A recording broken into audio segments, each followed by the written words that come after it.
السلام علیکم۔ نورانی سٹوریز میں جیسے اندھیرے میں ایک چنگاری جلتی ہے، اسی طرح انصاف کا نور بھی اس وقت چمکتا ہے جب لوگ اندھیرے میں امید کھو چکے ہوں، جیسے تمہیں کسی نے دھکا دے دیا ہو اور تمہاری چیخیں نکلنے والی ہوں۔ وہی لمحہ ہوتا ہے جب انصاف آسمان سے اترتا ہے۔ یہ قصہ ہے ایک ایسے بادشاہ کا جس کا دل خدا کے خوف سے لرزتا تھا۔ تخت سونے کا تھا مگر عدل فولاد کی طرح سخت۔ لوگ اسے ذل الہی کہتے تھے مگر وہ خود کو خدا کا بندہ کہتا تھا۔ جب ایک رات بارش زوروں پر تھی، محل کے دروازے پر دستک ہوئی۔ سپاہی دوڑے، دروازہ کھولا تو سامنے ایک بوڑھی عورت تھی، ہاتھ میں ٹوٹا ہوا لوٹا، پاؤں ننگے اور چہرے پر آنسو۔ اس نے کہا، اے بادشاہ، میرا بیٹا مار دیا گیا ہے اور قاتل تمہارا شہزادہ ہے۔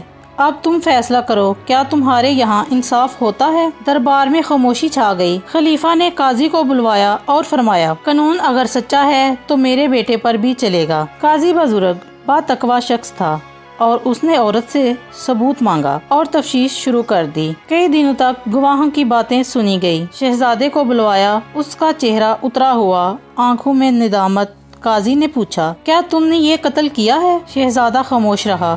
عورت نے قرآن اٹھایا اور کہا، خدا کی قسم، یہی قاتل ہے۔ شہزادے نے سر جھکا لیا اور کہا، ہاں، میں نے قتل کیا، میں شرمندہ ہوں۔ قاضی نے درباریوں کی طرف دیکھا اور کہا، شریعت کا قانون ہے، اگر قاتل کا ثبوت مل جائے اور ورثہ معاف نہ کریں تو قاتل کو سزا دی جائے گی۔ عورت نے کہا، سزا ہی دو تاکہ کوئی شہزادہ اپنے آپ کو قانون سے بلاتر نہ سمجھے۔ خلیفہ کا چہرہ فخر سے تن گیا۔ اس نے کہا، میرے بیٹے کو سزا ملے گی؟ اگر قانون سب کے لیے ایک جیسا نہیں تو میں تخت کے قابل نہیں۔ یہ وہ لمحہ تھا جب دنیا نے عدل کو اپنی آنکھوں سے دیکھا۔ دروازے بند، شہزادہ بیٹھا ہوا، قاضی کا ہاتھ۔ یہاں سے کسی نے ایک نیا رخ اختیار کیا۔ جب شہزادے کا ہاتھ کٹ گیا تو لوگوں کی آنکھیں نمی سے بھر گئیں اور خلیفہ کا چہرہ سکون سے روشن ہو گیا۔ کچھ درباریوں نے کہا، بادشاہ سلامت، آپ کا بیٹا گنہگار تھا مگر اسے معاف کیا جا سکتا تھا، آپ نے تو اپنے خون کا نقصان کر دیا۔ خلیفہ نے نرمی سے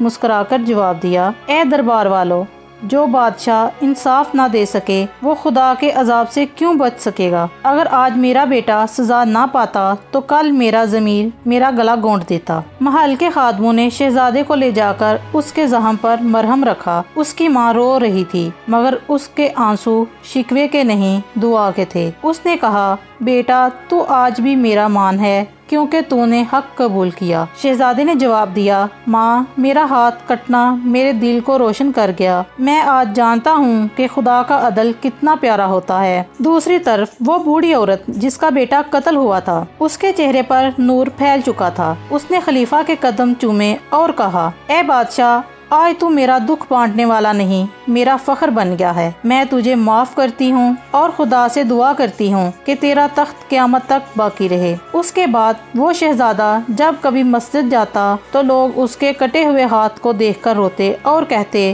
یہ وہ ہاتھ ہے جس نے قانون کے سامنے سر جھکایا۔